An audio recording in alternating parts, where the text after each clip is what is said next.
Hey guys, welcome back to the workshop. Today we're going to be making a leather sheath with an inlay. So let's start with taking our knife and we're going to start making the welt. This is going to be going in between the two outer pieces that you'll see, and this will separate the knife from cutting the sutures.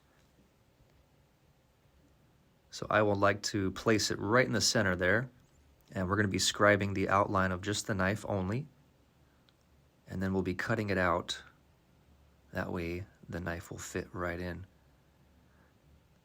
Typically the sheaths are going to come with your welt, your outer shells, and in this case we're going to be doing an inlay. So I'm going to take my scribing tool, and this is going to set the spacing for the sutures. Once I have that set, I will manually punch out the holes, and then this will get the holes started, and I'll follow them up with the drill press. But for now we have our welt made and our spaces for the suture started. From here I'm going to cut out all the rest of the pieces for the sheath. This is the back piece. Make sure you're cutting each piece and they're oriented right or left or up or down. You want to, use the good pieces that you want facing the right way. So make sure you get that established first, and then once you're ready, we can start drilling through. Now I went ahead and glued the welt to the back piece of the leather already, and this is me drilling through with the drill press.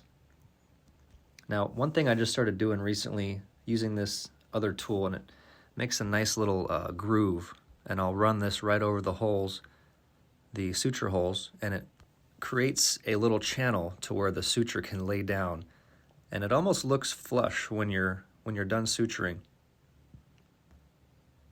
Otherwise, if you don't do this, it's not the end of the world, but what I find is the sutures lay on top of the leather versus laying flush with it. It looks a lot cleaner at the end. So this is the other piece. This is the top shell. We'll be cutting out the inlay. The inlay, I decided to use this withered brown leather, very soft. And then we need to make a piece for behind the inlay, and that's the skinny, slim piece you see cutting out right now. This piece is going to go behind the sutures to cover any internal sutures in the sheath. So once we have the shells connected, we're going to go ahead and drill through the other side, right from the back to the front. And this will give our suture layout for the main shell. Now again, we're going to go over with the grooving tool.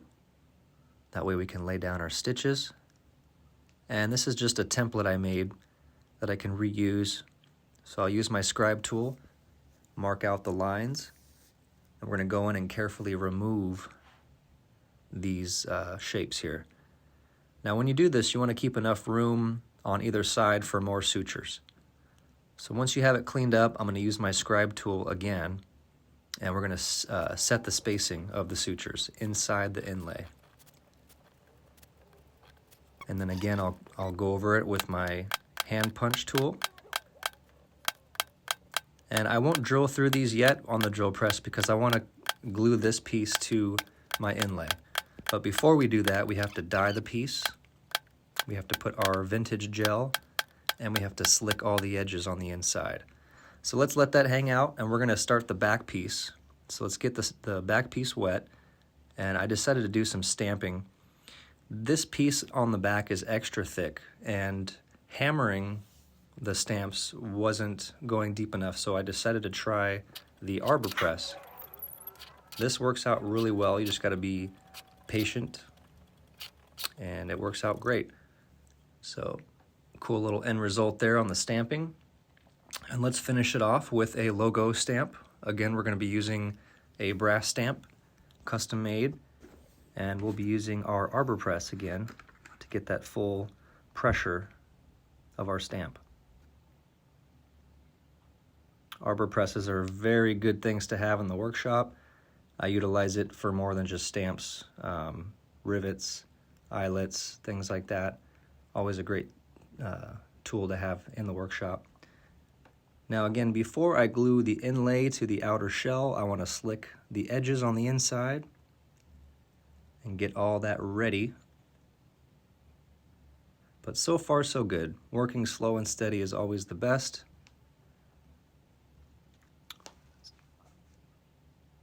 Getting ready to glue on the shell here. And you want to make sure that you don't overdo it with the glue, because the glue can run into the inlay piece and it'll look super messy. Once it's dry, go over it with the drill press and drill through all those holes in the middle. Just want to take a moment and say thank you for tuning in to this episode. If you're not familiar with the channel, welcome in. Thanks for watching. Consider subscribing. And if you enjoy this video so far, hit that like button. Let's continue on. All right, so here is after the stitching with the white on the inside, and you can see the stitching on the other side with the knots and everything. Now we're gonna cover this up, and we're gonna use these shapes to go, well, we're gonna reuse these shapes. So this will go underneath, and that is what's gonna help push out. All right, so we are back at it, getting closer to completion. And this is the back side here. We're just dyeing it with our leather dye, black leather dye, and our vintage gel. All right, so we have the pieces glued together. We have the small piece in the back, and it's hiding all the sutures. You know, if the sutures were left exposed, the knife could cut the sutures, and all your hard work will just be shredding open. So what I'm gonna do now is, now that I have this back piece glued, I'm gonna go over on the outside holes and drill through that.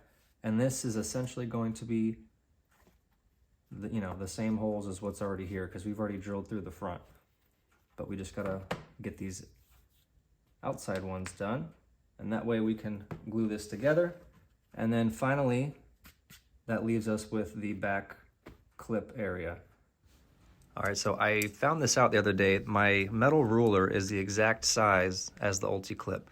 So I essentially just cut the shape of the ruler, and that's what I use for my leather cap, I guess you can call it, for the ulti-clip.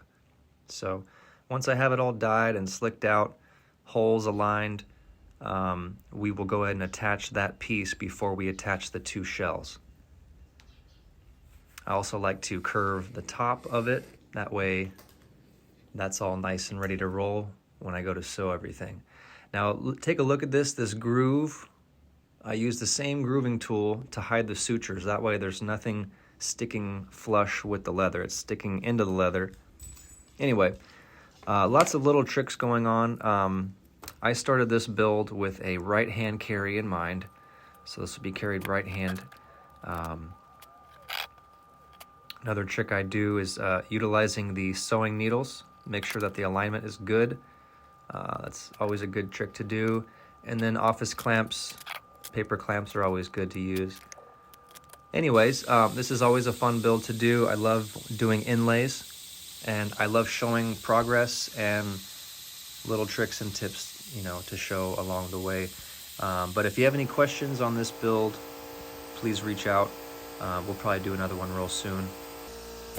Air compressor, always good to blow off all the dust, or even a small toothbrush. But so as we work towards the end, we're gonna wanna slick the edges real good, and I usually go about 400 to 600 grit. I usually stop there, and then I will start finishing the edge and slicking that out. All right, well, let's see how it turned out. We got the red, we got the white, we got the black and the brown. We have the ulti-clip stitch on the back. We have our stamp here. And we have our knife. Now let's go look at it in the light. Still pretty sunny, so let's take a look.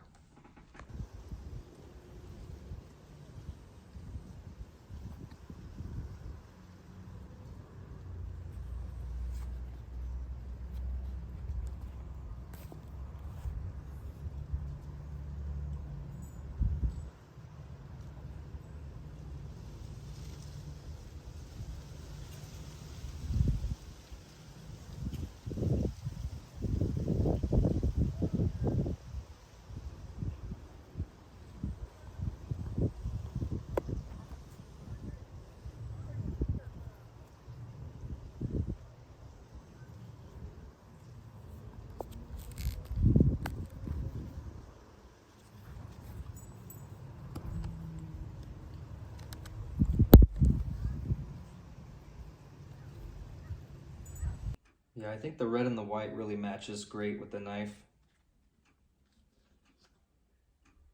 Knife came out great. Just need a logo etch, and then we got to sharpen this thing. Be ready to go. All right, guys, so that's going to do it for today's video. I hope you enjoyed. If you did, hit that like button. If you're new to the channel, welcome in. Thanks for watching today. Thanks for hanging out with me in the workshop, of course. You're welcome to subscribe. And as always, we'll see you on the next video very soon. Have an awesome day.